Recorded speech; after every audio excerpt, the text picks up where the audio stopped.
Okay, welcome back to Secret of the Ages by Robert Collier, and we are at chapter 17, The Secret of Power. And for those of you who are new here to the channel, be sure to subscribe so that you can get so much more out of this channel. My guarantee for you is that your time here will be well spent. You will gather something or become aware of something that you haven't heard of before. So, continue listening, and we have so much more coming to you on this channel, so be sure to subscribe. Now let's get on with the show. The secret of power. The great were once as you, they who men magnify today, once groped and blundered on life's way, were fearful of themselves and thought by magic was men's greatness wrought. They feared to try what they could do, yet fame has crowned with her success the self-same gifts that you possess. Edgar A. Guest. There is a woman in one of the big eastern cities whose husband died a year or two ago and left her nearly 10 million, that's $100 million. She has unlimited power in her hands, yet she uses none of it.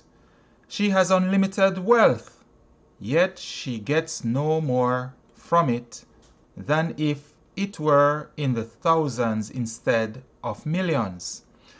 She knows nothing of her power, of her wealth. She is insane.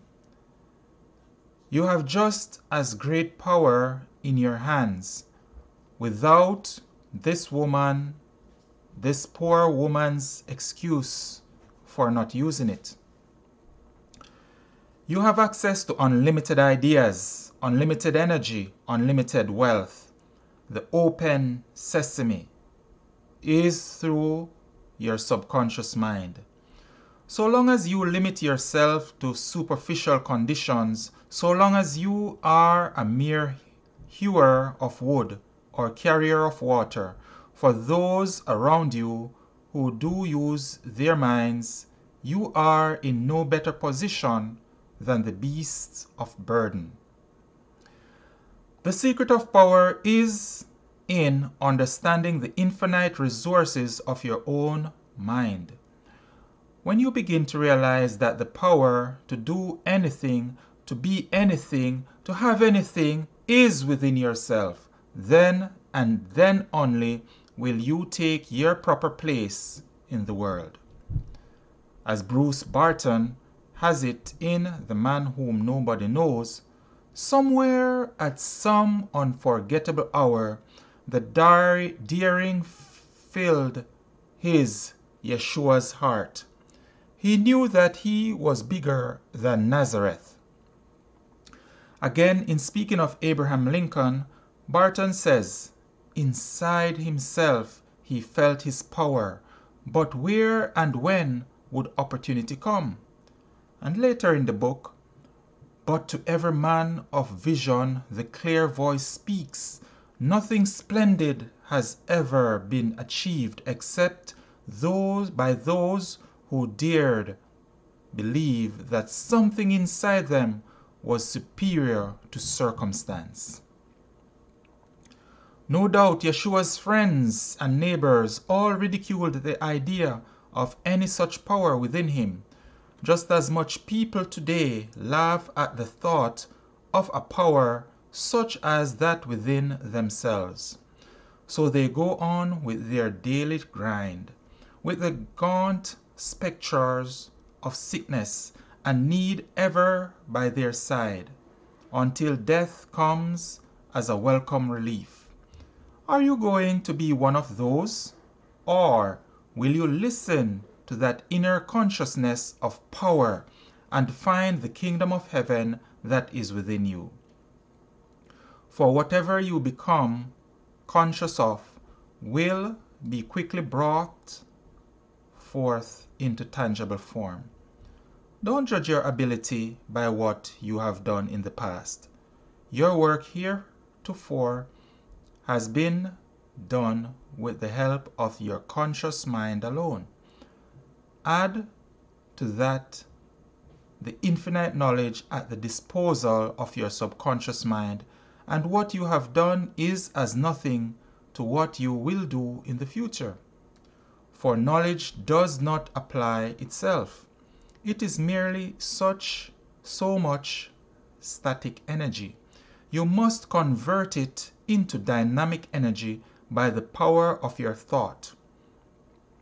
The difference between the $25 a week clerk and the $25,000 a year executive is solely one of thought. The clerk may have more brains than the executive, frequently has in actual weight of gray matter. He may even have a far better education, but he doesn't know how to apply his thought to get the greatest good for it. If you have brains, use them. If you have skill, apply it. The world must profit by it, and therefore you. We all have inspired moments when we see clearly how we may do great things, how we may accomplish wonderful undertakings, but we do not believe in them enough to make them come true. An imagination which begins and ends in daydreaming is weakening to character. Make the daydreams come true. Make them so clear and distinct that they impress themselves upon your subconscious mind. There's nothing wrong with daydreaming, except that most of us stop there. You don't try to make the dreams come true. The great inventor, Tesla, dreams every new machine complete and perfect in every particular before ever he begins his model for it. Mozart dreamed each of his wonderful symphonies complete before ever he put a note on paper. But they didn't stop with the dreaming. They visualized those dreams and then brought them into actuality. We lose our capacity to have visions if we do not take steps to realize them. Power implies service, so concentrate all your thought on making your visions of great deeds come true. Thinking is the current that runs the dynamo of power. To connect up this current so you can draw upon universal supply through your subconscious mind is to become Superman. Do this and you will have found the key to the solution of every problem of life. What a wonderful lesson to learn from this. You have the power within you. You have been hearing it over and over in this audio and subsequent audios and in previous audios. You have the power within you. So, if you're here for the first time, remember to subscribe. Share this with at least one person today and change their life. If you have been a so long supporting subscriber, thank you for your support. And continue to enjoy the videos and audios that we bring forward to you. See you on the next video.